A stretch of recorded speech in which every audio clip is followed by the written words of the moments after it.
Shailene McKay will be in prison for 6 more years after being sentenced to 9 years for killing Frank Ntwari and Innocent Mahoza, two men who were simply driving home after dinner with friends. And the car makers who designed a car that didn't prevent a drunk person from driving, how many years in prison are they going to get? None. That sounds accurate, though wrong. The companies who profited off of her addiction will pay nothing. The politicians who failed to address any structural flaws that make these kinds of accidental killings all too common, well, Drunk Ford recently got elected again by Ontarians, despite the most daring aspects of his platform being spend more money, sabotage more healthcare, and give people more access to booze. This wasn't the first time Shailene had driven while drunk. 5 years earlier, she'd been caught driving while impaired and had served 30 days in jail, and then been on 12 months of driving probation. But the way our politicians do things, when given power, is to do as little as possible while private industry causes systemic problems, despite the fact that, especially right now, there are so many systems that could be put into place that would progressively wipe out things like drunk driving. First, before we even get into how we handle alcohol, let's look at the auto industry.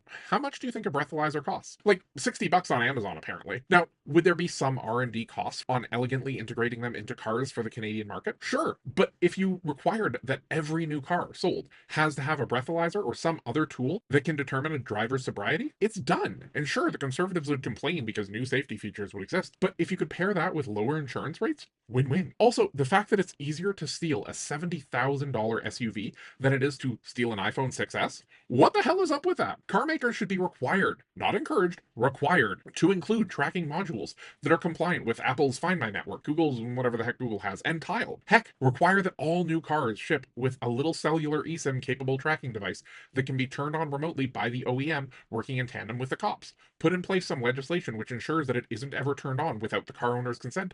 Bada bing, bada boom. After R&D is done on these sorts of things, you're looking at a build and material cost around probably less than 200. Instead, we pay heaps of money for cops to do random check stops around the holidays, and we pay cops to try and investigate elaborate car theft rings that often prey on children because they'll get lower sentences. Two social ills that piss everyone off could be wiped out by forcing car manufacturers to spend another 300 or so in parts for the increasingly expensive machines that they sell us. But capitalism will always prevent car makers from selling a car with a built-in breathalyzer and anti-theft tracking features because most people don't like the inconvenience of giving a quick blow to start the car, and companies would rather charge you an extra heap of money for anti-theft features that still result in cars getting stolen and having to be replaced with new ones.